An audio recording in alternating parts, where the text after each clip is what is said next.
तो मैं डैड ਨੂੰ ਪੁੱਛਿਆ ਮੈਂ ਕਿਹਾ ਤੁਹਾਨੂੰ ਵਿਆਹ ਕਰਾਉਣ ਦੀ ਕੀ ਲੋੜ ਪੈ ਗਈ ਸੀ 60 ਸਾਲ ਦੀ ਉਮਰ 'ਚ ਕਹਿੰਦੇ ਮੈਂ ਮਹਿਸੂਸ ਕੀਤਾ ਕਿ ਜ਼ਿੰਦਗੀ 'ਚ ਮੈਂ ਅਧੂਰਾ ਬਹੁਤ ਹਾਂ ਤੁਸੀਂ ਉਹਨਾਂ ਨੂੰ ਇਹ ਸੋਚੋ ਕਿ ਰਾਜਪਾਟ ਸਹੀ ਕਰ ਰਹੇ ਨੇ ਆਪਣਾ ਸੰਭਾਲ ਰਹੇ ਨੇ ਜਾਂ ਨਹੀਂ ਸੰਭਾਲ ਰਹੇ ਉਸ ਚੀਜ਼ ਤੇ ਆਪਣੀ ਉਂਗਲ ਚੱਕੋ ਨਾ ਕਿ ਉਹਨਾਂ ਦੀ ਪਰਸਨਲ ਲਾਈਫ ਤੇ ਇਹ ਮੈਨੂੰ ਪਤਾ ਇਸ ਤੋਂ ਬਾਅਦ ਵੈਸੇ ਗਾਲਾਂ ਮੈਨੂੰ ਵੀ ਬਹੁਤ ਸਾਰੀਆਂ ਪੈਣੀਆਂ ਨੇ ਹੁਣ ਕਈ ਜਿਹੜੇ ਹੈਗੇ ਨੇ ਜੋ ਇਹ ਇੰਟਰਵਿਊ ਵੀ ਸੁਣਨਗੇ ਕਈਆਂ ਨੇ ਥੱਲੇ ਟਰੋਲਰਸ ਨੇ ਆਏ ਨੇ ਆ ਕੇ ਕਹਿਣਾ ਕਿ ਯਾਰ ਇਹ ਖਬਰ ਹੈ ਤੁਸੀਂ ਇੱਥੇ ਗੱਲ ਕਿਉਂ ਕਰ ਰਹੇ ਹੋ ਚਰਚਾ ਕਿਉਂ ਕਰ ਰਹੇ ਹੋ ਆਪਾਂ ਕੌਣ ਹੁੰਨੇ ਆ ਕਿਸੇ ਦੀ ਪਰਸਨਲ ਲਾਈਫ ਤੇ ਟਿੱਪਣੀ ਕਰਨ ਵਾਲੇ ਇਸ ਦੁਨੀਆ 'ਚ ਕੋਈ ਕੀ ਕਰ ਰਿਹਾ ਮੈਂ ਲੋਕਾਂ ਨੂੰ ਪੁੱਛਦਾ ਕਦੇ ਆਪਣੇ ਗਰੇਬਾਂ 'ਚ ਝਾਕ ਕੇ ਦੇਖ ਲਿਆ ਕਰੋ ਕਿ ਤੁਸੀਂ ਕੀ ਹੋ ਤੇ ਉਸ ਤੋਂ ਬਾਅਦ ਤੁਸੀਂ ਕਿਸੇ ਤੇ ਟਿੱਪਣੀ ਕਰੋ ਸਮਾਜ ਮਰਦ ਕੋਲੋਂ ਇਹ ਉਮੀਦ ਕਿਉਂ ਰੱਖਦਾ ਹੈ ਕਿ ਮਰਦ ਨੂੰ ਦਰਦ ਨਹੀਂ ਹੁੰਦੀ ਮਰਦ ਦੇ ਅੰਦਰ ਇਮੋਸ਼ਨਸ ਘੱਟ ਨੇ ਜਾਂ ਜੋ ਵੀ ਮਰਦ ਦੀ ਇੱਕ ਡੈਫੀਨੇਸ਼ਨ ਸਮਾਜ ਨੇ ਤਿਆਰ ਕੀਤੀ ਹੋਈ ਹੈ ਫਾਦਰ ਨੇ ਮੈਰਿਜ ਮੇਰੀ 60 ਸਾਲ ਦੀ ਉਮਰ 'ਚ ਉਹਨਾਂ ਨੇ ਆਪ ਦੀ ਕਰੀ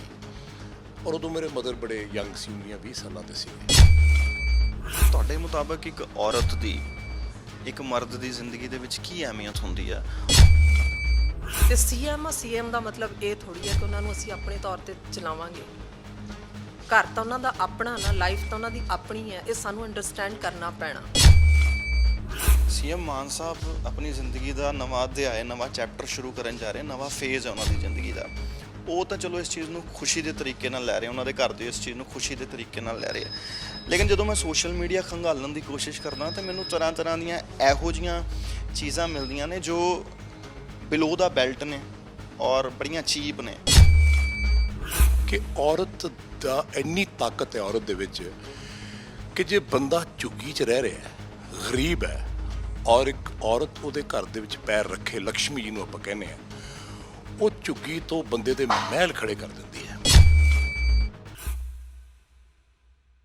ਸੁਰਜੀਤ ਪਾਤਰ ਸਾਹਿਬ ਲਿਖਦੇ ਨੇ ਕਿ ਉਹ ਮੈਨੂੰ ਰਾਗ ਤੋਂ ਵਿਰਾਗ ਤੀਕਣ ਜਾਣਦਾ ਹੈ ਮੇਰੀ ਆਵਾਜ਼ ਦੇ ਉਹ ਹਰ ਰੰਗ ਵੀ ਪਹਿਚਾਣਦਾ ਹੈ ਜ਼ਰਾ ਜਿੰਨਾ ਹੌਕਾ ਭਰਾਂ ਤਾਂ ਡੋਲ ਜਾਂਦਾ ਹੈ ਕੰਬ ਜਾਂਦਾ ਹੈ ਉਹ ਹਜੇ ਸਿਰਫ ਮੇਰੇ ਹਾਸਿਆਂ ਦੇ ਹਾਣਦਾ ਜਦੋਂ ਪੱਤਰਕਾਰੀ ਦਾ ਪੇਸ਼ਾ ਚੁਣਿਆ ਤਾਂ ਉਸਤਾਦ ਹੋਰਾਂ ਨੇ ਇੱਕ ਦਿਨ ਕੋਲ ਬਿਠਾ ਕੇ ਕਿਹਾ ਕਿ ਪੱਤਰਕਾਰ ਦੇ ਵਿੱਚ ਨਾ ਪ੍ਰੇਮ ਬਹੁਤ ਜ਼ਰੂਰੀ ਹੁੰਦਾ ਹੈ ਇਸ਼ਕ ਵੀ ਜ਼ਰੂਰੀ ਹੁੰਦਾ ਹੈ ਮੈਂ ਪੁੱਛਿਆ ਕਿਉਂ ਮੈਨੂੰ ਕੰਮ ਕਰ ਲੈਣ ਦਿਓ ਪੱਤਰਕਾਰੀ ਕਰ ਰਿਹਾ ਚੰਗੀ ਗੱਲ ਹੈ ਲੇਕਿਨ ਕਹਿੰਦੇ ਨਹੀਂ ਇੱਕ ਪੱਤਰਕਾਰ ਦਿਨ ਤੋਂ ਲੈ ਕੇ ਰਾਤ ਤੱਕ ਖਬਰਾਂ ਦੇ ਨਾਲ ਦੋ ਹੱਥ ਕਰਦਾ ਜੂਝਦਾ ਔਰ ਉਹਦੇ ਵਿੱਚ ਨੈਗੇਟਿਵਿਟੀ ਹੁੰਦੀ ਹੈ ਪ੍ਰੇਮ ਦਾ ਕੰਮ ਉਹੀ ਹੈ ਇਸ਼ਕ ਦਾ ਕੰਮ ਉਹੀ ਹੈ ਮੁਹੱਬਤ ਦਾ ਕੰਮ ਉਹੀ ਹੈ ਕਿ ਉਹ ਤੁਹਾਨੂੰ ਉਸ ਨੈਗੇਟਿਵਿਟੀ ਤੋਂ ਦੂਰ ਲੈ ਕੇ ਚਲੀ ਜਾਂਦੀ ਹੈ ਸੋਸ਼ਲ ਮੀਡੀਆ ਦਾ ਯੁੱਗ ਹੈ ਔਰ ਜਿਸ ਤਰੀਕੇ ਦੇ ਨਾਲ ਇਹ ਖਬਰ ਚੱਲਦੀ ਪਈ ਹੈ ਕਿ ਸੀਐਮ ਭਗਵੰਤ ਮਾਨ ਸਾਹਿਬ ਵਿਆਹ ਕਰਵਾਉਣ ਜਾ ਰਹੇ ਆ ਉਸ ਤੋਂ ਬਾਅਦ ਤਰ੍ਹਾਂ ਦੇ ਸਵਾਲ ਨੇ ਲੇਕਿਨ ਜਜ਼ਬਾਤਾਂ ਦੀ ਕੀ ਅਹਿਮੀਅਤ ਹੈ ਇਹ ਜਾਣਨਾ ਬਹੁਤ ਜ਼ਰੂਰੀ ਹੈ ਇਸ ਕਰਕੇ ਯੋਗਰਾਜ ਜੀ ਔਰ ਉਹਨਾਂ ਦੇ ਹਮਸਫਰ ਨੀਨਾ ਜੀ ਮੇਰੇ ਨਾਲ ਨੇ ਲੋਕ ਕੀ ਕਹਿਣਗੇ ਸਮਾਜ ਕੀ ਕਹੇਗਾ ਇੰਨੇ ਘਰ ਉਜਾੜਤੇ ਔਰ ਹੁਣ ਵੀ ਲੋਕ ਕਹਿੰਦੇ ਪਏ ਆ ਮੈਂ ਇਹ ਨਹੀਂ ਕਹਿੰਦਾ ਕਿ ਇੰਨੇ ਘਰ ਉਜਾੜ ਤੇ ਜਾਂ ਇੰਨਾ ਕੁਝ ਹੋ ਗਿਆ ਇੱਕ ਬੰਦਾ ਬੜੀ ਮਿਹਨਤ ਕਰਕੇ ਉਹਨੇ ਬੜੀ ਬੁਲੰਦ ਆਵਾਜ਼ ਪੰਜਾਬ ਦੀ ਕੀਤੀ ਪਾਰਲੀਮੈਂਟ 'ਚ ਕੀਤੀ ਉਸ ਤੋਂ ਬਾਅਦ ਪੰਜਾਬ 'ਚ ਰਿਹਾ ਪੰਜਾਬ ਦੀ ਮਿੱਟੀ 'ਤੇ ਜੰਮਿਆ ਪੰਜਾਬ ਦੀ ਧਰਤੀ 'ਤੇ ਉਹ ਵੱਡਾ ਹੋਇਆ ਔਰ ਇੰਨੀ ਮਿਹਨਤ ਕਰਕੇ ਉਹ ਸੀਐਮ ਬਣਿਆ ਭਗਵੰਤ ਮਾਨ ਜੀ ਮੈਂ ਉਹਨਾਂ ਨੂੰ ਸਲੂਟ ਕਰਦਾ ਪਹਿਲੀ ਗੱਲ ਇਹ ਹੈ ਔਰ ਦੂਜੀ ਗੱਲ ਇਹ ਹੈ ਕਿ ਨਵੇਂ ਆਏ ਨੇ ਬੜੇ ਪਾਰਟੀਆਂ ਵਾਲੇ ਆਏ ਚਲੇ ਗਏ ਇਹ ਘਰ ਉਜਾੜਨ ਦਾ ਸਿਲਸਿਲਾ ਜਿਹੜਾ ਹੈ ਲੰਕੇਸ਼ਵਰ ਜੀ ਇਹ ਕੋਈ ਅੱਜ ਨਹੀਂ ਸ਼ੁਰੂ ਹੋਇਆ ਜਦ ਦੀ ਆਜ਼ਾਦੀ ਹੋਈ ਹੈ ਉਦੋਂ ਤੋਂ ਸ਼ੁਰੂ ਹੋਇਆ ਅੰਗਰੇਜ਼ਾਂ ਦੇ ਟਾਈਮ 'ਤੇ ਉਹਨਾਂ ਨੇ ਬੜੇ ਹਿੰਦੁਸਤਾਨ ਦੇ ਘਰ ਉਜਾੜੇ ਬਹੁਤ ਕੁਝ ਕੀਤਾ ਇਸ ਦੇਸ਼ ਨੂੰ ਵੰਡਿਆ ਇਸ ਦੇਸ਼ ਦੇ ਵਿੱਚ ਬੜਾ ਖਿਲਵਾੜ ਕੀਤਾ ਅਸੀਂ ਵੀ 70-75 ਸਾਲ ਦੀ ਆਜ਼ਾਦੀ ਦੇ ਵਿੱਚ ਹੀ ਕੁਛ ਕੀਤਾ ਸਾਡੇ ਲੀਡਰ ਸਾਹਿਬਾਨ ਸਾਡੀਆਂ ਸਰਕਾਰਾਂ ਨੇ ਜੋ ਖਿਲਵਾੜ ਇਸ ਦੇਸ਼ ਨਾਲ ਅਤੇ ਪੰਜਾਬ ਨਾਲ ਕੀਤਾ ਹੈ ਮੈਨੂੰ ਨਹੀਂ ਪਤਾ ਰੱਬ ਉਹਨਾਂ ਨੂੰ ਕਿਹੜੇ ਜਨਮ 'ਚ ਜਾ ਕੇ ਕਿੱਥੇ ਜਾ ਕੇ ਮਾफ़ ਕਰੇਗਾ ਅਤੇ ਕਿਹੋ ਜਿਹੀਆਂ ਸਜ਼ਾ ਮਿਲਣਗੀਆਂ ਲੇਕਿਨ ਜਿਹੜੀ ਤੁਸੀਂ ਸਵਾਲ ਪੁੱਛਿਆ ਮੈਂ ਸਮਝਦਾ ਕਿ ਹਰ ਆਦਮੀ ਨੂੰ ਇੱਕ ਵਕਤ ਦੇਣਾ ਚਾਹੀਦਾ ਅੱਜ ਉਹ ਕੁਰਸੀ 'ਤੇ ਆ ਕੇ ਬੈਠੇ ਹੈ ਔਰ ਮੈਂ ਸਮਝਦਾ ਕਿ ਸਾਲ 2 ਸਾਲ 3 ਸਾਲ 5 ਸਾਲ ਉਹ ਕਿਸੇ ਦੀ ਕਹਾਵਤ ਹੈ ਬੜੀ ਉਹ ਕਹਿੰਦਾ ਨਾਈਆ ਬਾਲ ਕਿੱਡੇ ਕਹਿੰਦਾ ਜਮਾਨਾ ਸਾਹਮਣੇ ਆ ਜਾਣੇ ਸੋ ਆਈ ਥਿੰਕ ਹਰੇਕ ਬੰਦਾ ਦਾ ਜਿਹੜਾ ਕੰਮ ਕਾਜ ਹੈ ਉਹ ਸਾਹਮਣੇ ਦਿਖਦਾ ਪਰ ਮੈਂ ਸਮਝਦਾ ਨਵੇਂ ਆਏ ਬੰਦੇ ਨੂੰ ਥੋੜ੍ਹਾ ਜਿਹਾ ਟਾਈਮ ਦੇਣਾ ਚਾਹੀਦਾ ਨੀਨਾ ਇੱਕ ਚੀਜ਼ ਦੱਸੋ ਤੁਹਾਡੇ ਮੁਤਾਬਕ ਇੱਕ ਔਰਤ ਦੀ ਇੱਕ ਮਰਦ ਦੀ ਜ਼ਿੰਦਗੀ ਦੇ ਵਿੱਚ ਕੀ ਅਹਿਮੀਅਤ ਹੁੰਦੀ ਹੈ ਔਰ ਉਹਦਾ ਜੋ ਮਾਰਗਦਰਸ਼ਨ ਹੁੰਦਾ ਹੈ, ਉਹਦੇ ਵਿੱਚ ਔਰਤ ਕਿਸ ਤਰੀਕੇ ਦੀ ਭੂਮਿਕਾ ਅਦਾ ਕਰਦੀ ਹੈ? ਦੇਖੋ, ਹਸਬੈਂਡ ਵਾਈਫ ਦੋਨੋਂ ਇੱਕ ਕਹਿੰਦੇ ਨਾ, ਜਿਵੇਂ ਇੱਕ ਗੱਡੀ ਦੇ ਪਹੀਏ ਨੇਗੇ, ਦੋਨੋਂ ਹੀ ਬਰਾਬਰ ਚੱਲਦੇ, ਦੋਨਾਂ ਦਾ ਕੰਮ ਬਰਾਬਰ ਆ। ਬਾਕੀ ਰਹੀ ਕਿ ਔਰਤ ਦਾ ਕੀ ਰੋਲ ਆ ਇੱਕ ਬੰਦੇ ਦੀ ਉਹ 'ਚ, ਸੋ ਮੈਂ ਸਮਝਦੀ ਹਾਂ ਕਿ ਬੰਦਾ ਅਗਰ ਘਰ ਤੋਂ ਬਾਹਰ ਕੰਮ ਕਰ ਰਿਹਾ ਤਾਂ ਔਰਤ ਦਾ ਕੰਮ ਆ ਕਿ ਘਰ ਨੂੰ ਸੰਭਾਲਣਾ, ਬੱਚਿਆਂ ਨੂੰ ਸੰਭਾਲਣਾ। ਉਹਦੇ ਸਿਰ ਤੇ ਕੋਈ ਇੰਨੀ ਟੈਨਸ਼ਨ ਨਹੀਂ ਹੋਣੀ ਚਾਹੀਦੀ ਕਿ 24 ਘੰਟੇ ਉਹਦਾ ਦਿਮਾਗ ਘਰ ਵੱਲ ਨੂੰ ਹੋਏ। ਤੇ ਅਗਰ 24 ਘੰਟੇ ਆਪਾਂ ਇੱਕ ਬੰਦੇ ਤੇ ਡੰਡਾ ਦੇ ਹੀ ਰੱਖਾਂਗੇ ਤਾਂ ਮੇਰਾ ਖਿਆਲ ਆ ਉਹ ਜਨਾਨੀ ਨਹੀਂ ਹੈ। ਤੇ ਬਾਕੀ ਇਹ ਚੀਜ਼ ਇਹ ਨਹੀਂ ਕਹਿ ਸਕਦੇ ਕਿ ਔਰਤ ਹੀ ਘਰ ਸਾਂਭਦੀ ਆ ਜਾਂ ਔਰਤ ਹੀ, ਬਹੁਤ ਸਾਰੇ ਬੰਦੇ ਨੇ ਜੋ ਦੋਨੋਂ ਪਾਸੇ ਹੀ ਚੱਲ ਰਹੇ ਨੇਗੇ। ਹੁਣ ਯੋਗ ਨੇਗੇ, ਯੋਗ ਫਿਲਮਾਂ ਵੀ ਕਰ ਰਹੇ ਨੇ, ਮੇਰੀ ਦੇਖਭਾਲ ਵੀ ਕਰਦੇ ਨੇ, ਬੱਚਿਆਂ ਦੀ ਵੀ ਦੇਖਣੀ। ਮੇਰਾ ਖਿਆਲ ਆ ਮੇਰੇ ਨਾਲੋਂ ਜ਼ਿਆਦਾ ਬਰਡਨ ਉਹਨਾਂ 'ਤੇ ਰਹਿੰਦਾ ਕਿ ਮੈਂ ਘਰ ਵੀ ਚਲਾਉਣਾ, ਬੱਚਿਆਂ ਦੀ ਚੰਗੀ ਪਰਵਰਿਸ਼ ਵੀ ਕਰਨੀ ਆ, ਵਾਈਫ ਨੂੰ ਵੀ ਸੌਖਾ ਰੱਖਣਾ, ਸਾਰੀ ਚੀਜ਼ ਦੇਖਣੀ ਆ। ਸੋ ਕੱਲੀ ਔਰਤ ਦਾ ਨਹੀਂ ਉਹ 'ਚ ਕੋਈ ਹਿੱਸਾ ਹੈਗਾ। ਅੱਛਾ ਯੁਵਰਾਜ, ਇੱਕ ਚੀਜ਼ ਦੱਸੋ, ਸੀਐਮ ਮਾਨ ਸਾਹਿਬ ਆਪਣੀ ਜ਼ਿੰਦਗੀ ਦਾ ਨਵਾਂ ਅਧਿਆਇ, ਨਵਾਂ ਚੈਪਟਰ ਸ਼ੁਰੂ ਕਰਨ ਜਾ ਰਹੇ, ਨਵਾਂ ਫੇਜ਼ ਹੈ ਉਹਨਾਂ ਦੀ ਜ਼ਿੰਦਗੀ ਦਾ। ਉਹ ਤਾਂ ਚਲੋ ਇਸ ਚੀਜ਼ ਨੂੰ ਖੁਸ਼ੀ ਦੇ ਤਰੀਕੇ ਨਾਲ ਲੈ ਰਹੇ, ਉਹਨਾਂ ਦੇ ਘਰ ਦੇ ਇਸ ਚੀਜ਼ ਨੂੰ ਖੁਸ਼ੀ ਦੇ ਤਰੀਕੇ ਨਾਲ ਲੈ ਰਹੇ। ਲੇਕਿਨ ਜਦੋਂ ਮੈਂ ਸੋਸ਼ਲ ਮੀਡੀਆ ਖੰਗਾਲਣ ਦੀ ਕੋਸ਼ਿਸ਼ ਕਰਦਾ ਤਾਂ ਮੈਨੂੰ ਤਰ੍ਹਾਂ ਤਰ੍ਹਾਂ ਦੀਆਂ ਇਹੋ ਜਿਹੀਆਂ ਚੀਜ਼ਾਂ ਮਿਲਦੀਆਂ ਨੇ ਜੋ ਬਿਲੋ ਦਾ ਬੈਲਟ ਨੇ ਔਰ ਬੜੀਆਂ ਚੀਪ ਨੇ। ਹੁਣ ਕਈ ਜਿਹੜੇ ਹੈਗੇ ਨੇ ਜੋ ਇਹ ਇੰਟਰਵਿਊ ਵੀ ਸੁਣਨਗੇ, ਕਈਆਂ ਨੇ ਥੱਲੇ ਟਰੋਲਰਸ ਨੇ ਆਏ ਨੇ ਆ ਕੇ ਕਹਿਣਾ ਕਿ ਯਾਰ ਇਹ ਖਬਰ ਹੈ, ਤੁਸੀਂ ਇਹ 'ਤੇ ਗੱਲ ਕਿਉਂ ਕਰ ਰਹੇ ਹੋ, ਚਰਚਾ ਕਿਉਂ ਕਰ ਰਹੇ ਹੋ। ਲੇਕਿਨ ਗੱਲ ਜੇ ਨਹੀਂ ਕਰਾਂਗੇ ਤਾਂ ਸਮਝਾਵਾਂਗੇ ਕਿਵੇਂ? गुरु अर्जुन देव जी ने कहा है, जब तक जग में रहिए कुछ सुनिए कुछ कहिए। सो विचार करना हर गल ते, और वो जिहड़ी इस देश नाल या किसी स्टेट नाल जुड़ी है, थोड़ा ये सवाल करना वाजिब है। मैं समझदा सानू थोड़ियां गल्लां दा जवाब देना ज़रूरी है। लेकिन मैं समझदा जिथे तक तुसीं मान साहब की गल कीती है या किसी की भी गल कीती है, परसनल डिसीजन ने, परसनल डिसीजन च मैं ज़्यादा इंटरफेयर नहीं करता। पर हाँ, मैं एक गल जरूर कहना, औरत पावर ऑफ द वुमन, मैं एक बुक पढ़ी है बड़ी कमाल दी। ऑथर कौन है? मेरे दिमाग नहीं च हैगी गल, मैनूं याद आ गया मैं दस दूंगा, बट वो अमेरिकन ऑथर हैगा, बहुत पुरानी बुक है the power of the woman. ਉਹਦੇ 'ਚੋਂ ਲਿਖਦਾ ਹੈ ਕਿ ਔਰਤ ਦਾ ਇੰਨੀ ਤਾਕਤ ਹੈ ਔਰਤ ਦੇ ਵਿੱਚ ਕਿ ਜੇ ਬੰਦਾ ਝੁੱਗੀ 'ਚ ਰਹਿ ਰਿਹਾ ਹੈ, ਗਰੀਬ ਹੈ, ਔਰ ਇੱਕ ਔਰਤ ਉਹਦੇ ਘਰ ਦੇ ਵਿੱਚ ਪੈਰ ਰੱਖੇ, ਲక్ష్ਮੀ ਜੀ ਨੂੰ ਆਪਾਂ ਕਹਿੰਦੇ ਹਾਂ, ਉਹ ਝੁੱਗੀ ਤੋਂ ਬੰਦੇ ਦੇ ਮਹਿਲ ਖੜੇ ਕਰ ਦਿੰਦੀ ਹੈ। ਔਰ ਉਹਦੇ 'ਚ ਉਨੀ ਵੀ ਤਾਕਤ ਹੈ ਕਿ ਜੇ ਉਹ ਚਾਹਵੇ ਤਾਂ ਮਹਿਲਾਂ ਤੋਂ ਕੱਖਾਂ ਦੀ ਝੁੱਗੀ ਵੀ ਬਣਾ ਦਿੰਦੀ ਹੈ। ਸੋ ਮੈਂ ਸਮਝਦਾ ਕਿ ਹਰ ਬੰਦੇ ਦੇ ਜੀਵਨ ਦੇ ਵਿੱਚ ਇੱਕ ਅੱਛਾ ਸਾਥੀ ਔਰਤ, ਉਹਦੀ ਵਾਈਫ ਜਿਹੜੀ ਹੈ, ਉਹਦੀ ਪਾਵਰ ਹੈ। ਮੈਂ ਸਮਝਦਾ ਪ੍ਰੋਵਾਈਡਡ ਉਹ ਉਹਦੇ ਨਾਲ ਓਨੈਸਟ ਹੈ, ਸਿੰਸੀਅਰ ਹੈ, ਉਹਦੇ ਨਾਲ ਬੈਕਿੰਗ ਕਰਦੀ ਹੈ, ਉਹਨੂੰ ਸਮਝਾਉਂਦੀ ਹੈ, ਚੰਗੇ ਮਾੜੇ ਤੋਂ ਮੋੜਦੀ ਹੈ। ਕਿਉਂਕਿ ਮੈਂ ਔਰਤ ਦੇ ਵਿੱਚ ਇੱਕ ਮਾਂ ਦੇਖੀ ਹੈ, ਵਾਈਫ ਦੇ ਵਿੱਚ ਇੱਕ ਦੋਸਤ ਦੇਖਿਆ, ਇੱਕ ਸੱਜਣ ਦੇਖਿਆ, ਇੱਕ ਰਿਸ਼ਤੇਦਾਰ ਦੇਖਿਆ, ਇੱਕ ਬੱਚਾ ਦੇਖਿਆ। ਉਹ ਸਾਰੇ ਰਿਸ਼ਤੇ ਤਮਾਮ ਜਿਨ੍ਹਾਂ ਨੂੰ ਆਪਾਂ ਬਹੁਤ ਪਿਆਰ ਕਰਦੇ ਹਾਂ, ਮੈਂ ਇੱਕ ਔਰਤ 'ਚ ਦੇਖਦਾ।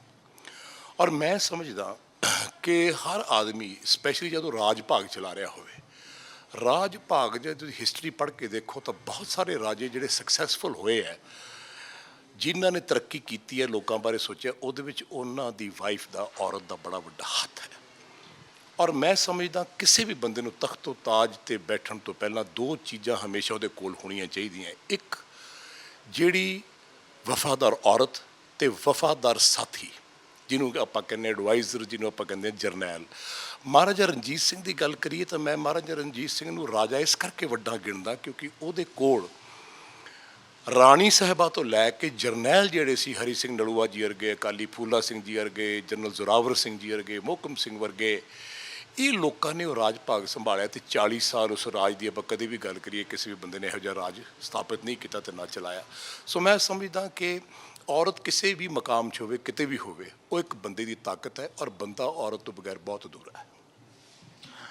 ਨੀਨਾ ਜੀ, ਇੱਕ ਚੀਜ਼ ਦੱਸੋ, ਮੈਂ ਤੁਹਾਡੇ ਤਜਰਬੇ ਤੋਂ ਜਾਣਨਾ ਚਾਹੁੰਦਾ, ਤੁਸੀਂ ਆਪਣੇ ਤਜਰਬੇ ਤੋਂ ਇਹ ਜੋ ਹੋਣ ਵਾਲਾ ਹੈ ਸੀਐਮ ਮਾਨ ਦੀ ਲਾਈਫ ਦੇ ਵਿੱਚ, ਇਸ ਨੂੰ ਕਿਸ ਤਰੀਕੇ ਦੇ ਨਾਲ ਦੇਖਦੇ ਹੋ? ਅੱਜ ਦੇ ਜ਼ਮਾਨੇ ਦੇ ਵਿੱਚ ਤਾਂ ਅਸੀਂ ਕਹਿੰਦੇ ਟਰੋਲਰ ਹੈਗੇ ਆ, ਲੇਕਿਨ ਜਦੋਂ ਤੁਸੀਂ ਇੱਕ ਦੂਜੇ ਨੂੰ ਚੁਣਿਆ ਉਸ ਵੇਲੇ ਤੁਹਾਨੂੰ ਵੀ ਸਮਾਜ ਨੇ ਅਲੱਗ ਤਰੀਕੇ ਦੇ ਨਾਲ ਟਰੋਲ ਕੀਤਾ ਹੋਏਗਾ, ਕੋਈ ਤਜਰਬਾ ਕੁਛ ਇਹੋ ਜਿਹਾ ਵੀ ਹੈ? ਬਿਲਕੁਲ। ਦੇਖੋ, ਚੰਗੀ ਮਾੜੀ ਗੱਲਾਂ ਤੁਹਾਨੂੰ ਹਮੇਸ਼ਾ ਸੁਣਨ ਨੂੰ ਮਿਲਦੀਆਂ ਨੇ, ਕਿਉਂਕਿ ਲੋਕੀ ਇਹ ਨਹੀਂ ਸੋਚਦੇ ਕਿ ਹਰ ਬੰਦੇ ਦੀ ਇੱਕ ਆਪਣੀ ਲਾਈਫ ਆ। ਉਹ ਉਹਦੀ ਲਾਈਫ ਨਹੀਂ ਛੱਡਦੇ ਹੈਗੇ, ਉਹ ਆਪਣੇ ਆਪਣੇ ਹਿਸਾਬ ਨਾਲ ਉਹਨੂੰ ਚਲਾਉਣਾ ਚਾਹੁੰਦੇ ਨੇ, ਜਦੋਂ ਕਿ ਗਲਤ ਆ। ਉਹ ਇਹ ਨਹੀਂ ਦੇਖਦੇ ਕਿ ਇਸ ਬੰਦੇ ਦੇ ਕੀ ਹਾਲਾਤ ਹੋਣਗੇ, ਇਹਨੇ ਐਦਾਂ ਕਿਉਂ ਕੀਤਾ। ਸੋ ਅਗਰ ਸੀਐਮ ਮਾਨ ਨੇਗੇ ਅੱਜ ਕਹਿ ਰਹੇ ਨੇ ਕਿ ਮੈਂ ਵਿਆਹ ਕਰਾਉਣਾ, ਤਾਂ ਉਹਨਾਂ ਦੀ ਆਪਣੀ ਉਹ ਪਰਸਨਲ ਲਾਈਫ ਆ, ਉਹਨਾਂ ਨੂੰ ਜ਼ਿਆਦਾ ਪਤਾ ਕਿ ਉਹ ਇਸ ਦੂਜੇ ਵਿਆਹ ਤੱਕ ਕਿਉਂ ਆਏ। ਔਰ ਹਰੇਕ ਬੰਦੇ ਨੂੰ ਆਪਣੀ ਲਾਈਫ ਜਿਉਣ ਦਾ ਹੱਕ ਹੈ, ਚਾਹੇ ਉਹ ਲੇਡੀ ਆ, ਚਾਹੇ ਕੋਈ ਬੰਦਾ ਕੋਈ ਵੀ ਹੈ। ਬਾਕੀ ਜਦੋਂ ਸਾਡਾ ਹੋਇਆ ਸੀ ਉਦੋਂ ਵੀ ਬਹੁਤ ਕੁਝ ਲੋਕ ਬੋਲਦੇ ਸੀ, ਕਿਉਂਕਿ ਕਿਸੇ ਨੂੰ ਨਹੀਂ ਸੀ ਪਤਾ ਕਿ ਕਿਉਂ ਹੋ ਰਿਹਾ। ਕੁਝ ਗੱਲਾਂ ਇੱਦਾਂ ਦੀਆਂ ਹੁੰਦੀਆਂ ਨੇ ਜੋ ਬੰਦਾ ਛੁਪਾ ਲੈਂਦਾ, ਔਰ ਸਾਨੂੰ ਕੱਢਣੀਆਂ ਵੀ ਨਹੀਂ ਚਾਹੀਦੀਆਂ ਬਾਹਰ, ਕਿਉਂਕਿ ਸਾਡੀਆਂ ਪਰਸਨਲ ਨੇ ਉਹ ਗੱਲਾਂ, ਠੀਕ ਹੈ। ਤੇ ਅਸੀਂ ਦੋਨੋਂ ਖੁਸ਼ ਹਾਂ ਆਪਣੀ ਲਾਈਫ 'ਚ, ਮੇਰੇ ਬੱਚੇ ਖੁਸ਼ ਨੇ, ਮੇਰੇ ਪਰਿਵਾਰ ਖੁਸ਼ ਨੇਗੇ, ਅਸੀਂ ਸਾਰੇ ਠੀਕ ਹਾਂ, ਸਾਰੇ ਬੱਚੇ ਖੁਸ਼ ਨੇ। ਤੇ ਹਰੇਕ ਦੀ ਆਪਣੀ ਪਰਸਨਲ ਉਹ ਆ। ਮੇਰਾ ਖਿਆਲ ਆ ਸਾਨੂੰ ਇੰਟਰਫੇਅਰ ਇੰਨਾ ਨਹੀਂ ਕਰਨਾ ਚਾਹੀਦਾ ਕਿਸੇ ਦੀ ਲਾਈਫ 'ਚ ਕਿ ਅਸੀਂ ਇੰਨਾ ਇੰਟਰਫੇਅਰ ਕਰੀਏ ਕਿ ਅਗਲਾ ਤੰਗ ਹੀ ਆ ਜਾਏ। ਤੇ ਸੀਐਮ ਦਾ ਮਤਲਬ ਇਹ ਥੋੜ੍ਹੀ ਹੈ ਕਿ ਉਹਨਾਂ ਨੂੰ ਅਸੀਂ ਆਪਣੇ ਤੌਰ 'ਤੇ ਚਲਾਵਾਂਗੇ। ਘਰ ਤਾਂ ਉਹਨਾਂ ਦਾ ਆਪਣਾ ਨਾ, ਲਾਈਫ ਤਾਂ ਉਹਨਾਂ ਦੀ ਆਪਣੀ ਹੈ, ਇਹ ਸਾਨੂੰ ਅੰਡਰਸਟੈਂਡ ਕਰਨਾ ਪੈਣਾ। ਲੋਕਾਂ ਨੇ ਪੁਰਾਣੀਆਂ ਫੋਟੋਆਂ ਕੱਢ ਲਈਆਂ ਮਾਨ ਸਾਹਿਬ ਦੀਆਂ, ਬੱਚਿਆਂ ਦੀਆਂ ਫੋਟੋਆਂ ਕੱਢ ਲਈਆਂ। ਮਾਨ ਸਾਹਿਬ ਨੂੰ ਤਾਂ ਚਲੋ ਟਰੋਲ ਕਰਦੇ ਪਏ ਆ, ਉਹ ਬੱਚੇ ਜਿਹੜੇ ਬਾਹਰ ਬੈਠੇ ਹੋਏ ਉਹਨਾਂ ਨੂੰ ਵੀ ਟਰੋਲ ਕਰਨਾ ਸ਼ੁਰੂ ਕਰਤਾ। ਸਵਾਲ ਮੇਰਾ ਯੋਗ ਜੀ ਇਹ ਹੈ ਕਿ ਇਹ ਤਾਂ ਸਵਾਲ ਹੋਣਾ ਹੀ ਨਹੀਂ ਚਾਹੀਦਾ ਕਿ what is going in his personal life. ਫਿਰ ਤੁਹਾਡੇ ਮੁਤਾਬਕ ਸਵਾਲ ਕੀ ਹੋਣੇ ਚਾਹੀਦੇ ਆ? ਪਹਿਲੀ ਗੱਲ ਤਾਂ ਮੈਂ ਤੁਹਾਡੀ ਗੱਲ ਦਾ ਜਵਾਬ ਪਹਿਲਾਂ ਦਿੰਦਾ ਵੀ ਲੋਕਾਂ ਨੇ ਤਾਂ ਪੀਰ ਪੈਗੰਬਰਾਂ ਨੂੰ ਨਹੀਂ ਛੱਡਿਆ। ਲੋਕਾਂ ਨੇ ਤਾਂ ਗੁਰੂ ਨਾਨਕ ਦੇਵ ਜੀ ਨੂੰ ਕਰਈਆ ਕਿਹਾ, ਪਿਤਾਲਾ ਕਿਹਾ, ਪੱਥਰ ਮਾਰੇ, ਹੁਣ ਮੱਥੇ ਟੇਕਦੇ ਆ। ਸੋ ਲੋਕਾਂ ਦੀ ਗੱਲ ਛੱਡੋ, ਸਵਾਲ ਇਹ ਹੋਣਾ ਚਾਹੀਦਾ ਹੈ ਕਿ ਮਾਨ ਸਾਹਿਬ ਸੀਐਮ ਬਣ ਕੇ ਸਟੇਟ ਕਿਸ ਤਰ੍ਹਾਂ ਚਲਾ ਰਿਹਾ ਹੈ। ਮਾਨ ਸਾਹਿਬ ਨੂੰ ਆਏ ਨੂੰ ਕਿੰਨਾ ਚਿਰ ਹੋ ਗਿਆ, ਸਟੇਟ 'ਚ ਕੀ ਹੋ ਰਿਹਾ ਹੈ, ਤੁਹਾਡਾ ਕੀ ਵਿਚਾਰ ਹੈ? ਭਗਵੰਤ ਮਾਨ ਸੀਐਮ ਬਣੇ, ਤੁਹਾਡਾ ਖਿਆਲ ਹੈ ਗੱਲ ਕਿਤੇ ਲੋਕਾਂ ਨੂੰ ਹਜਮ ਹੈ ਦੂਜੀ ਪਾਰਟੀ ਵਾਲਿਆਂ ਨੂੰ, ਦੂਜੇ ਲੀਡਰਾਂ ਨੂੰ? ਨਹੀਂ, ਕਿਉਂਕਿ ਉਹ ਭੁੱਲ ਜਾਂਦੇ ਆ ਕਦੇ ਉਹ ਵੀ ਇਸ ਗੱਦੀ 'ਤੇ ਆ ਕੇ ਬੈਠੇ ਸੀ। ਕਈਆਂ ਨੂੰ ਬਗੈਰ ਸਟਰਗਲ ਕੀਤੇ, ਕਈਆਂ ਦੇ ਪੋਤੇ ਸੀਐਮ ਬਣ ਗਏ, ਕਈਆਂ ਦੇ ਪੋਤੇ ਹੀ ਸੀਐਮ ਬਣ ਗਏ। ਮੈਂ ਸਮਝਦਾ ਸਵਾਲ ਇਹ ਹੈ ਕਿ ਉਸ ਬੰਦੇ ਨੇ ਜਿੰਨੀ ਜਹਿਦ ਕੀਤੀ ਹੈ ਪੰਜਾਬ ਵਾਸਤੇ, ਔਰ ਦੱਬ ਕੇ ਉਹ ਸੱਚਾਈ 'ਤੇ ਖੜਿਆ ਹੋਇਆ ਬੋਲਿਆ, ਅੱਜ ਉਹ ਸਟੇਟ ਕਿਵੇਂ ਚਲਾਉਣਾ ਚਾਹੁੰਦਾ, ਕਿਵੇਂ ਚਲਾ ਰਿਹਾ। ਮੈਂ ਸਮਝਦਾ ਕਿ ਆਉਣ ਵਾਲੇ ਟਾਈਮ ਦੇ ਵਿੱਚ ਭਗਵੰਤ ਮਾਨ ਇੱਕ ਬਹੁਤ ਆਲਾ ਸੀਐਮ ਸਾਬਿਤ ਹੋਣਗੇ, ਇਹ ਮੈਂ ਸਮਝਦਾ। ਲੇਕਿਨ ਉਹਦੇ ਵਿੱਚ ਗੱਲ ਤਾਂ ਹੈ ਕਿ ਜੇ ਉਹ ਬੜੀ ਦਲੇਰੀ ਨਾਲ, ਬੜੀ ਦ੍ਰਿੜਤਾ ਨਾਲ, ਉਹਨਾਂ ਕੋਲ ਐਡਵਾਈਜ਼ਰਿੰਗ ਕਮੇਟੀ ਬੜੀ ਚੰਗੀ ਹੋਵੇ, ਮੈਨੂੰ ਉਹਦਾ ਫਿਕਰ ਹੈ। ਉਹ ਵਿਆਹ ਕਰਾ ਰਹੇ ਹੈ, ਕੀ ਕਰ ਰਹੇ ਹੈ ਘਰ 'ਚ, ਉਹ ਮੇਰੀ ਪ੍ਰੋਬਲਮ ਨਹੀਂ ਹੈ, ਔਰ ਕਿਸੇ ਦੀ ਪ੍ਰੋਬਲਮ ਹੋਣੀ ਵੀ ਨਹੀਂ ਚਾਹੀਦੀ। ਸਵਾਲ ਇਹ ਹੈ ਕਿ ਉਹ ਪੰਜਾਬ ਨੂੰ ਕਿਵੇਂ ਚਲਾਉਣਾ ਚਾਹੁੰਦੇ। ਤੁਹਾਡੀ ਮੇਰੀ ਵਾਰਤਾਲਾਪ ਹੋਵੇ, ਤੁਸੀਂ ਮੈਨੂੰ ਸਵਾਲ ਪੁੱਛੋ ਕਿ ਯੋਗ ਜੀ ਤੁਸੀਂ ਕਿਵੇਂ ਸਮਝਦੇ ਹੋ ਕਿ ਸਟੇਟ ਕਿਵੇਂ ਚਲਾਉਣੀ ਚਾਹੀਦੀ ਹੈ, ਕਿਵੇਂ ਹੋਣਾ ਚਾਹੀਦਾ, ਉਹ ਯੋਗਦਾਨ, ਉਹ ਗੱਲ ਕਰਨੀ ਬਹੁਤ ਜ਼ਰੂਰੀ ਹੈ। ਅੱਛਾ, ਜਦੋਂ ਤੁਹਾਨੂੰ ਇਹ ਖਬਰ ਸੁਣਨ ਨੂੰ ਮਿਲੀ ਕਿ ਮਾਨ ਸਾਹਿਬ ਦੀ ਜ਼ਿੰਦਗੀ ਦੇ ਵਿੱਚ ਚੈਪਟਰ ਸ਼ੁਰੂ ਹੋਣ ਵਾਲਾ, ਸਾਰਿਆਂ ਦੇ ਆਪਣੇ ਫਸਟ ਰਿਐਕਸ਼ਨ ਸੀਗੇ, ਤੁਹਾਡੇ ਰਿਐਕਸ਼ਨਸ ਕੀ ਸੀ? ਨਹੀਂ, ਮੈਂ ਜ਼ਿਆਦਾ ਇਸ ਚੀਜ਼ 'ਤੇ ਨਾ ਧਿਆਨ ਨਹੀਂ ਦਿੱਤਾ ਹੈਗਾ, ਕਿਉਂਕਿ ਮੇਰੀ ਆਦਤ ਨਹੀਂ ਹੈ ਕਿਸੇ ਦੀ ਲਾਈਫ 'ਚ ਜਾ ਕੇ ਬਾਹਲੇ ਪੈਰ ਵਿੱਚ ਹੱਥ ਪੈਰ ਪਾਉਣ ਦੀ। ਸੋ ਮੈਨੂੰ ਕੋਈ ਖਾਸ ਫਰਕ ਨਹੀਂ ਪਿਆ, ਕਿਉਂਕਿ ਉਹ ਕਾਫੀ ਟਾਈਮ ਤੋਂ ਅਲੱਗ ਰਹਿ ਰਹੇ ਸੀ। ਅਗਰ ਉਹ ਅਲੱਗ ਰਹਿ ਰਹੇ ਸੀ ਤਾਂ ਇਟ ਮੀਨਸ ਉਹਨਾਂ ਦੀ ਆਪਸ 'ਚ ਕੁਛ ਨਾ ਕੁਛ ਤਾਂ ਪ੍ਰੋਬਲਮ ਸੀ ਨਾ, ਜੋ ਹੁਣ ਤੱਕ ਉਹ ਸੀਐਮ ਬਣਨ ਤੱਕ ਵੀ ਇਕੱਠੇ ਨਹੀਂ ਹੋ ਸਕੇ। ਸੋ ਬੈਟਰ ਇਹ ਹੈ, ਅਗਰ ਤੁਹਾਡੀ ਨਹੀਂ ਬਣਦੀ ਹੈਗੀ ਤਾਂ ਤੁਸੀਂ ਅੱਡ ਰਹਿ ਕੇ ਵੀ ਅੱਛੇ ਤਰੀਕੇ ਇੱਕ ਦੂਜੇ ਨੂੰ ਮਿਲੋ। ਮੇਰੇ ਖਿਆਲ ਉਸ ਤੋਂ ਵਧੀਆ ਲਾਈਫ ਨਹੀਂ ਹੈ। ਰੋਜ਼ ਦੇ ਕਲੇਸ਼ਬਾਜੀ ਤੋਂ ਜ਼ਿਆਦਾ ਚੰਗਾ ਕਿ ਤੁਸੀਂ ਆਪਣੇ ਰਾਹ ਤੁਰੋ। ਔਰ ਇਹ 'ਚ ਮੈਂ ਤਾਂ ਰਿਐਕਸ਼ਨ ਮੇਰਾ ਖਿਆਲ ਦੇਣਾ ਹੀ ਨਹੀਂ ਚਾਹੁੰਦੀ ਹੈਗੀ ਕੋਈ ਵੀ ਇੱਦਾਂ ਦਾ। ਇਹ ਇਹੀ ਸੋਚ ਸਾਰਿਆਂ ਦੀ ਬਣ ਜਾਏਗੀ, ਸਾਨੂੰ ਰਿਐਕਸ਼ਨ ਦੇਣਾ ਹੀ ਨਹੀਂ ਹੈ ਇਹਨਾਂ ਚੀਜ਼ਾਂ ਦੇ ਉੱਤੇ, ਤਾਂ ਮੁੱਦੇ ਜਿਹੜੇ ਹੈਗੇ ਨੇ ਮੈਨੂੰ ਲੱਗਦਾ ਡੀ ਟਰੈਕ ਵੀ ਨਹੀਂ ਹੋਣਗੇ, ਅਸੀਂ ਮੁੱਦਿਆਂ 'ਤੇ ਰਹਾਂਗੇ। ਮੈਂ ਤੁਹਾਡੀ ਇਹਨਾਂ ਦੀ ਗੱਲ ਨਾਲ, ਨੀਨਾ ਜੀ ਦੀ ਗੱਲ ਨਾਲ ਬੜਾ ਸਹਿਮਤ ਹਾਂ ਕਿ ਆਪਾਂ ਕੌਣ ਹੁੰਨੇ ਆ ਕਿਸੇ ਦੀ ਪਰਸਨਲ ਲਾਈਫ 'ਤੇ ਟਿੱਪਣੀ ਕਰਨ ਵਾਲੇ। ਇਸ ਦੁਨੀਆ 'ਚ ਕੋਈ ਕੀ ਕਰ ਰਿਹਾ, ਮੈਂ ਲੋਕਾਂ ਨੂੰ ਪੁੱਛਦਾ, ਕਦੇ ਆਪਣੇ ਗਿਰੇਬਾਨ 'ਚ ਝਾਕ ਕੇ ਦੇਖ ਲਿਆ ਕਰੋ ਕਿ ਤੁਸੀਂ ਕੀ ਹੋ, ਅਤੇ ਉਸ ਤੋਂ ਬਾਅਦ ਤੁਸੀਂ ਕਿਸੇ 'ਤੇ ਟਿੱਪਣੀ ਕਰੋ। ਪਰ ਹਾਂ, ਕਈ ਵਾਰੀ ਹੁਣ ਜੇ ਤੁਸੀਂ ਮੈਨੂੰ ਪੁੱਛੋ, ਉਹ ਕਹਿੰਦੇ ਦਰਵਾਜ਼ਾ ਇਹਨਾਂ ਖੋਲ੍ਹ ਕੇ ਰੱਖਣਾ ਚਾਹੀਦਾ ਹੈ, ਗਿਆ ਸ਼ਾਇਦ ਕਦੇ ਮੁੜਿਆ ਹੈ। ਪਰ ਜੇ ਉਡੀਕਦੇ ਬੰਦਾ ਬੁੱਢਾ ਹੋ ਜੇ ਤੇ ਜਾਣ ਵਾਲਾ ਨਾ ਮੁੜੇ, ਤਾਂ ਫਿਰ ਉਹਨੂੰ ਇੱਕ ਨਵਾਂ ਦਰਵਾਜ਼ੇ 'ਚੋਂ ਨਵਾਂ ਸੱਜਣ ਲੈ ਆਉਣਾ ਚਾਹੀਦਾ ਹੈ।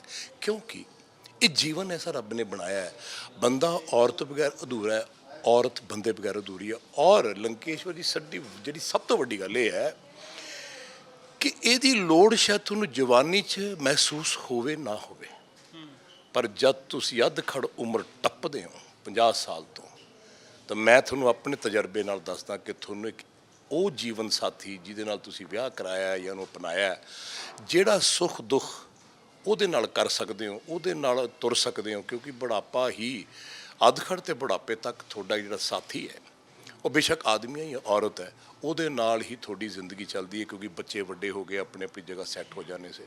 ਸੋ ਮੈਂ ਸਮਝਦਾ ਕਿ ਉਹ ਸਾਥੀ ਦੇ ਨਾਲ ਬਹੁਤ ਜ਼ਰੂਰੀ ਹੈ। ਹਾਂ, ਕੌਣ ਕੀ ਕਰ ਰਿਹਾ ਇਹ ਜ਼ਰੂਰੀ ਨਹੀਂ, ਕੌਣ ਦੇਸ਼ ਵਾਸਤੇ ਸਟੇਟ ਵਾਸਤੇ ਕੀ ਕਰ ਰਿਹਾ ਇਹ ਜ਼ਰੂਰੀ ਹੈ। ਜਿਹੜੀ ਗੱਲ ਤੁਸੀਂ ਕਹੀ ਹੈ ਕਿ ਜ਼ਰੂਰੀ ਹੈ ਸਾਥੀ ਦਾ ਹੋਣਾ, ਕੋਈ ਉਦਾਹਰਨ ਦੇ ਕੇ ਕਹੋ, ਦੱਸੋ ਆਪਣੀ ਜ਼ਿੰਦਗੀ 'ਚੋਂ ਤਜਰਬਾ ਲੋਕਾਂ ਨਾਲ ਸਾਂਝਾ ਕਰੋ ਕਿ ਕਿਉਂ ਤੁਸੀਂ ਇਹ ਗੱਲ ਕਹਿੰਦੇ ਹੋ। ਮੈਂ ਆਪਣੇ ਪਰਿਵਾਰ ਦੀ ਗੱਲ ਕਰ ਸਕਦਾ। ਮੇਰੇ ਫਾਦਰ ਸਾਹਿਬ ਦੇ ਜਿਹੜੇ ਪਹਿਲੇ ਬੀਜੀ ਸੀ ਉਹ ਚਲੇ ਗਏ ਸੀ ਦੁਨੀਆ ਦੇ ਵਿੱਚ। ਉਸ ਤੋਂ ਬਾਅਦ ਉਹਨਾਂ ਦੇ ਵੱਡੇ ਬੇਟੇ ਨੂੰ ਜ਼ਹਿਰ ਦੇ ਕੇ ਸ਼ਰੀਕਾਂ ਨੇ ਕਨੇਚ ਪਿੰਡ 'ਚ ਮਾਰਤਾ। ਉਸ ਤੋਂ ਬਾਅਦ ਉਹ ਬੜੇ ਟੁੱਟ ਗਏ। ਉਹਨਾਂ ਦੀ ਬੇਟੀ ਦੀ ਸ਼ਾਦੀ ਹੋ ਗਈ, ਮੇਰੀ ਵੱਡੀ ਭੈਣ ਦੀ 60 ਸਾਲ ਦੀ ਉਮਰ ਹੋ ਗਈ, ਇਕੱਲੇ ਰਹੇ, ਜੰਗਲਾਂ 'ਚ ਸ਼ਿਕਾਰ ਖੇਡਦੇ ਰਹੇ। ਇੱਕ ਟਾਈਮ ਤੇ ਆ ਕੇ ਮਹਿਸੂਸ ਕੀਤਾ ਵੀ ਸਰਦਾਰ ਜੀ ਦੇ ਘਰੇ ਬੂਟਾ ਲੱਗਣਾ ਚਾਹੀਦਾ ਹੈ। ਤਾਂ ਮੈਂ ਡੈਡ ਨੂੰ ਪੁੱਛਿਆ, ਮੈਂ ਕਿਹਾ ਤੁਹਾਨੂੰ ਵਿਆਹ ਕਰਾਉਣ ਦੀ ਕੀ ਲੋੜ ਪੈ ਗਈ ਸੀ 60 ਸਾਲ ਦੀ ਉਮਰ 'ਚ? ਕਹਿੰਦੇ ਮੈਂ ਮਹਿਸੂਸ ਕੀਤਾ ਕਿ ਜ਼ਿੰਦਗੀ 'ਚ ਮੈਂ ਅਧੂਰਾ ਬਹੁਤ, ਮੇਰੇ ਕੋਲ ਕੋਈ ਐਸਾ ਬੰਦਾ ਹੈ ਨਹੀਂ ਜਿਹਦੇ ਨਾਲ ਬੈਠ ਕੇ ਮੈਂ ਆਪਣੀ ਜ਼ਿੰਦਗੀ ਦੇ ਪੰਨੇ ਉਹਦੇ ਨਾਲ ਸਾਂਝੇ ਕਰ ਸਕਾਂ। ਨਾ ਮੇਰੇ ਕੋਲ ਦੋਸਤ, ਨਾ ਰਿਸ਼ਤੇਦਾਰਾਂ ਕੋਲ ਇੰਨਾ ਟਾਈਮ ਹੈ। ਮੈਂ ਸਡਨਲੀ ਆਪਣੇ ਆਪ ਨੂੰ ਬੜਾ ਅਧੂਰਾ ਫੀਲ ਕੀਤਾ ਕਿ ਅੱਜ ਜੇ ਮੇਰੀ ਵਾਈਫ ਹੁੰਦੀ ਤਾਂ ਸ਼ਾਇਦ ਮੈਂ ਉਹਦੇ ਨਾਲ ਬੈਠ ਕੇ ਸਾਰੇ ਸੁੱਖ ਦੁੱਖ, ਮੈਂ ਉਹਨੂੰ ਆਪਣਾ ਸੱਜਣ, ਭਰਾ, ਦੋਸਤ ਸਾਰਾ ਕੁਝ ਮੰਨਦਾ। ਸੋ ਮੈਨੂੰ ਜ਼ੋਰ ਪਾਇਆ ਸਾਰਿਆਂ ਨੇ, ਮੈਂ ਮਹਿਸੂਸ ਕੀਤਾ। ਤਾਂ ਮੇਰੇ ਫਾਦਰ ਨੇ ਮੈਰਿਜ ਮੇਰੀ 60 ਸਾਲ ਦੀ ਉਮਰ 'ਚ ਉਹਨਾਂ ਨੇ ਆਪ ਦੀ ਕਰੀ, ਔਰ ਉਦੋਂ ਮੇਰੇ ਮਦਰ ਬੜੇ ਯੰਗ ਸੀ, 19-20 ਸਾਲਾਂ ਦੇ ਸੀਗੇ। ਹਾਂਜੀ, 42 ਸਾਲ ਦਾ ਉਹਨਾਂ ਦਾ ਡਿਫਰੈਂਸ ਸੀਗਾ। 72 ਸਾਲ ਦੀ ਉਮਰ ਜਾ ਕੇ ਮੈਂ ਪੈਦਾ ਹੋਇਆ, ਬਖਸ਼ਿਸ਼ ਹੋਈ, ਰਾੜੇ ਵਾਲੇ ਸੰਤੇ ਸੰਤ ਈਸਰ ਸਿੰਘ ਹੋਣਾ ਨੇ ਬਖਸ਼ਿਸ਼ ਕਰੀ, ਤਾਂ ਇੱਕ ਘਰ ਜੁੜ ਗਿਆ। ਔਰ ਜਦ ਉਹ ਬਜ਼ੁਰਗ 96 ਸਾਲ ਦੀ ਉਮਰ 'ਚ ਗਏ ਇਸ ਦੁਨੀਆ 'ਚੋਂ, ਮੈਂ ਮਹਿਸੂਸ ਕੀਤਾ ਕਿ ਜੇ ਮੇਰੀ ਮਾਂ ਨਾ ਹੁੰਦੀ ਤਾਂ ਸ਼ਾਇਦ ਮੇਰੇ ਫਾਦਰ ਅੱਜ ਤੋਂ ਕਈ ਸਾਲ ਪਹਿਲਾਂ ਚਲੇ ਗਏ ਹੁੰਦੇ ਦੁਨੀਆ 'ਚੋਂ। ਉਹਨਾਂ ਦਾ ਪਿਆਰ, ਉਹਨਾਂ ਦਾ ਸਤਿਕਾਰ, ਉਹਨਾਂ ਦਾ ਦੇਖ ਕੇ ਮੈਂ ਹੈਰਾਨ ਹੁੰਦਾ ਸੀ ਕਿ ਉਮਰ 'ਚ ਇੰਨਾ ਫਰਕ ਹੋਣ ਦੇ ਬਾਵਜੂਦ ਮੇਰੀ ਮਾਂ ਜਿਹੜੀ ਸੀ ਮੇਰੇ ਫਾਦਰ ਦੇ ਨਾਲ ਸਾਏ ਦੇ ਨਾਲ ਚੱਲਦੀ, ਜਿਵੇਂ ਸਾਇਆ ਚੱਲਦਾ ਹੈ। ਸ਼ਿਕਾਰ ਖੇਡਣ ਜਾਣਾ, ਨਾਲ ਜਾਣਾ, ਜੋ ਉਹਨਾਂ ਦੇ ਸ਼ੌਕ ਸੀ, ਜੋ ਉਹਨਾਂ ਦਾ ਘਰ ਸੀ, ਸਾਰਾ ਉਹਨਾਂ ਨੇ ਇੱਦਾਂ ਸੰਭਾਲ ਕੇ ਰੱਖਿਆ। ਇੰਨਾ ਪਿਆਰ ਮੇਰੇ ਫਾਦਰ ਨਾਲ ਕੀਤਾ, ਸ਼ਾਇਦ ਹੀ ਮੈਂ ਕਿਸੇ ਔਰਤ ਨੂੰ ਆਪਣੇ ਮਰਦ ਨਾਲ ਪਿਆਰ ਕਰਦੇ ਦੇਖਿਆ। ਔਰ ਮੇਰੇ ਫਾਦਰ ਨੇ ਮੈਨੂੰ ਕਿਹਾ, ਬੇਟਾ ਇੱਥੇ ਬੈਠ, ਅਤੇ ਮਾਂ ਨੂੰ ਵੀ ਬਿਠਾਇਆ। 20 ਸਾਲ ਦੀ ਮੇਰੀ ਉਮਰ ਸੀ, ਮੈਨੂੰ ਕਹਿਣ ਲੱਗੇ ਜੇ ਤੇਰੀ ਮਾਂ ਨਾ ਹੁੰਦੀ ਤਾਂ ਅੱਜ ਸਰਦਾਰ ਭਾਗ ਸਿੰਘ ਦਾ ਨਾਮੋ ਨਿਸ਼ਾਨ ਨਾ ਹੁੰਦਾ, ਤੇ ਯੋਗਰਾਜ ਸਿੰਘ ਜੇ ਨਾ ਉਹਨਾਂ ਦੀ ਕੁੱਖ 'ਚੋਂ ਪੈਦਾ ਹੁੰਦਾ, ਨਾ ਉਹਨਾਂ ਦਾ ਖੂਨ ਹੁੰਦਾ, ਤਾਂ ਸ਼ਾਇਦ ਅੱਜ ਸਰਦਾਰ ਭਾਗ ਸਿੰਘ ਦਾ ਤੇ ਮਾਤਾ ਗੁਰਨਾਮ ਕੌਰ ਦਾ ਦੁਨੀਆ 'ਚ ਇੰਨਾ ਗੱਜਮਾ ਵੱਜਵਾ ਨਾਮ ਨਾ ਹੁੰਦਾ। ਸੋ ਮੈਂ ਸਮਝਦਾ ਸਾਥੀ ਦੀ ਬਹੁਤ ਲੋੜ ਹੈ, ਸਪੈਸ਼ਲੀ ਜਦ ਤੁਸੀਂ ਬੁੱਢੇ ਹੋ ਰਹੇ ਹੁੰਦੇ ਹੋ। ਇਹਨਾਂ ਜੀ, ਮੇਰਾ ਇਸ ਇੰਟਰਵਿਊ ਦਾ ਅਖੀਰਲਾ ਸਵਾਲ ਹੈ, ਸਮਾਜ ਮਰਦ ਕੋਲੋਂ ਇਹ ਉਮੀਦ ਕਿਉਂ ਰੱਖਦਾ ਹੈ ਕਿ ਮਰਦ ਨੂੰ ਦਰਦ ਨਹੀਂ ਹੁੰਦੀ, ਮਰਦ ਦੇ ਅੰਦਰ ਇਮੋਸ਼ਨਸ ਘੱਟ ਨੇ, ਜਾਂ ਜੋ ਵੀ ਮਰਦ ਦੀ ਇੱਕ ਡੈਫੀਨੇਸ਼ਨ ਸਮਾਜ ਨੇ ਤਿਆਰ ਕੀਤੀ ਹੋਈ ਹੈ। ਤੁਸੀਂ ਨਾਲ ਰਹੇ ਹੋ, ਉਤਰਾ ਚੜ੍ਹਾਅ ਦੇਖੇ ਆ, ਤੁਹਾਡੇ ਅਕੋਰਡਿੰਗ ਕਿਉਂ ਹੈ ਇਹ ਡੈਫੀਨੇਸ਼ਨ, ਕਿਉਂ ਹੈ?